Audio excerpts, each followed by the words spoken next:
Good morning everybody and welcome to IndyCar's first transmission from our new page, IndyCar Gordon Ross.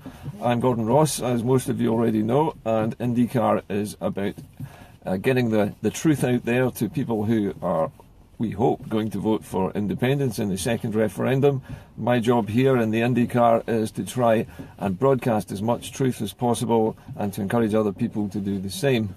This morning I have two items of news to give you. The first one is, of course, that IndyCar now has its own page and you're watching me on that page. You'll now find broadcasts of IndyCar on this page from now on. So if you need to dip in and go back to previous broadcasts at any point, you can go back to the page and scroll through any previous broadcasts that have been made to look for the one that you want. The second thing is that I was talking briefly the other day about starting a new movement called the Scottish Futurists Movement. This is intended to become a forum online for those of us who want to look beyond just independence and actually start looking at how to build a new country, how to build new industries, how to change housing, how to fund things, and generally to look into the future from here, let's say at least 25 years into the future, and to come up with at least a dozen good policies which we can get behind after independence has been won, so that at some point in the future, one of our number or more might put themselves forward as candidates for the job of MSPs in the new Holyrood Parliament once it's reconvened after independence. It's a time, I think, for us to look, as well as gaining independence and trying to fight for it, to demonstrate to people that we're thinking beyond that point. If anything was wrong with the Brexit argument, it was the fact that no thought was given to the process of how it was going to happen, and no thought was given to the future policies of a country which was outside of Europe. And my own view, as most of you will know, is that we should, at least for the time being, stay within Europe.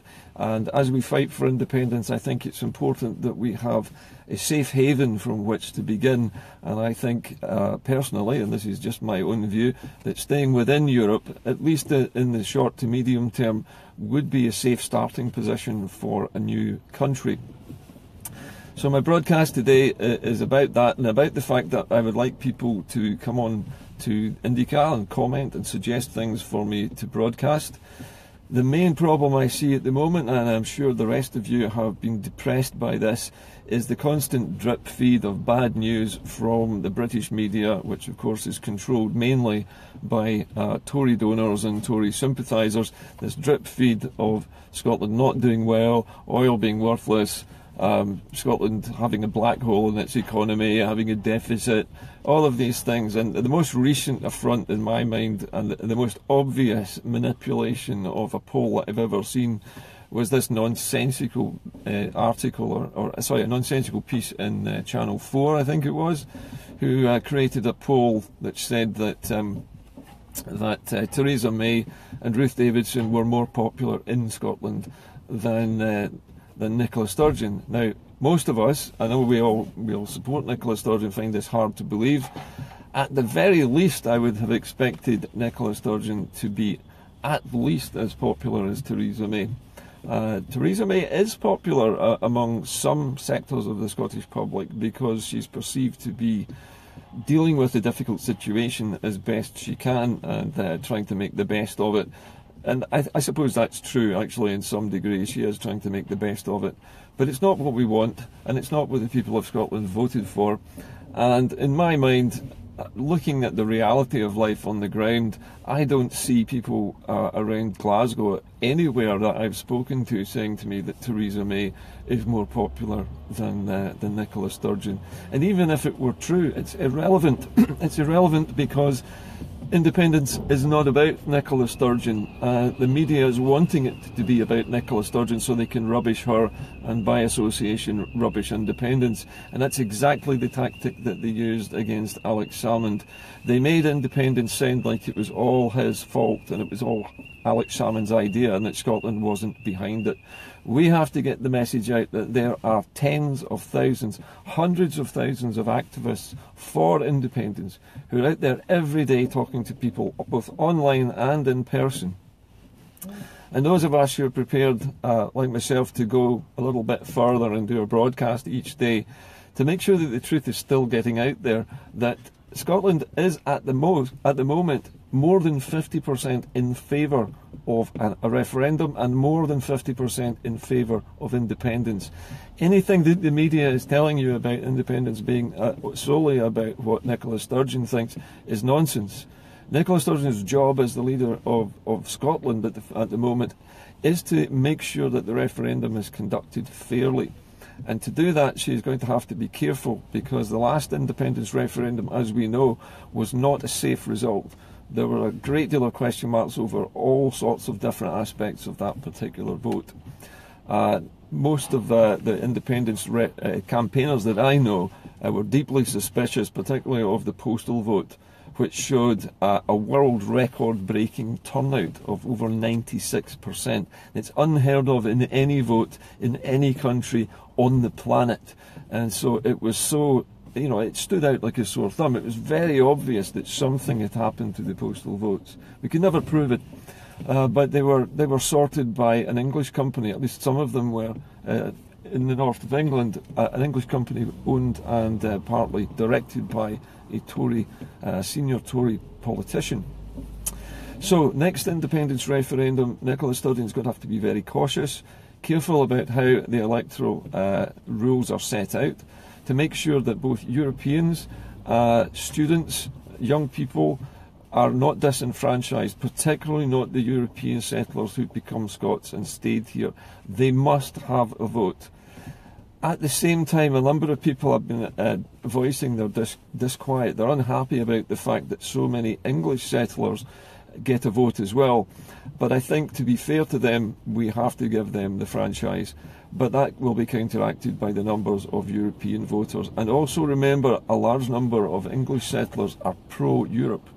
Quite a large number of them, in fact. And many who live in the Highlands and people who've settled into farming and rural communities know that the subsidies provided by the European Union are necessary for rural communities and especially farming communities. Next week, my guest in the IndyCar is a gentleman who is a Tory farmer, and he has decided that he wants to campaign for independence and to start a campaign to convert other farmers and other Tory voters, particularly in the northeast of Scotland, to independence, whilst remaining true to his conservative values. Now, you have to admire anybody who's prepared to come to an old socialist like me and say, interview me about becoming a convert to independence, especially when he is a Tory. However, this man, his name is James Commons, he and I have had lengthy discussions before we decided to do this interview, and we've both agreed that we can agree on 85% of political subject matter in Scotland at the moment.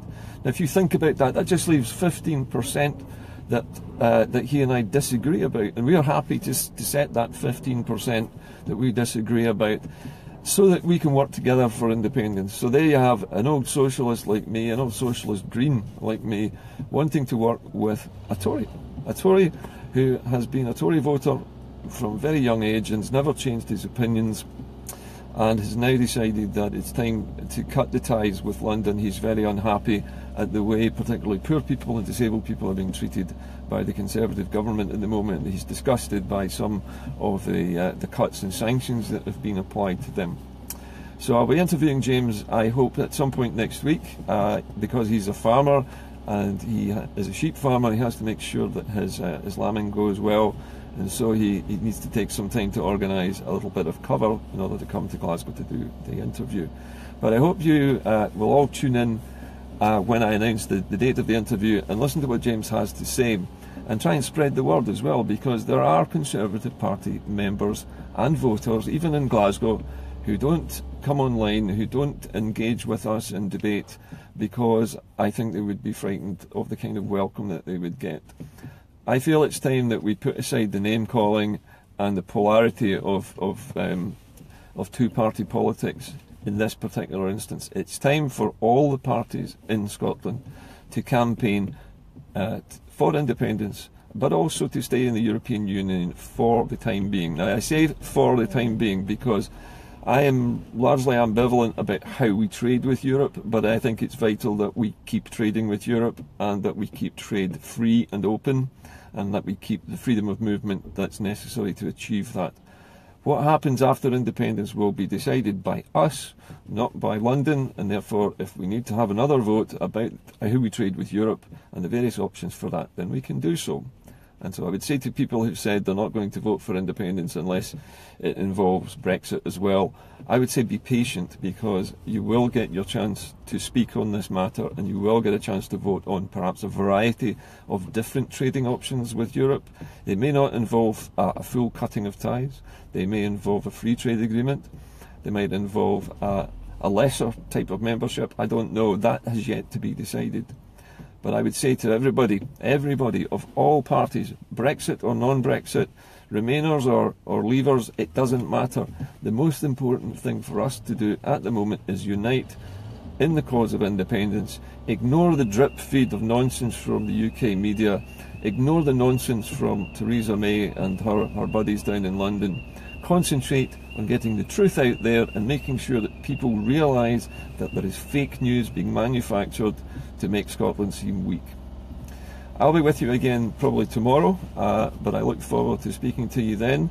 If in the meantime you have any comments or you would like me to discuss any particular issue, please contact me on Facebook in the usual way, and I'll be happy to entertain any subject or topic that you wish me to discuss. So I'll see you soon. Bye for now.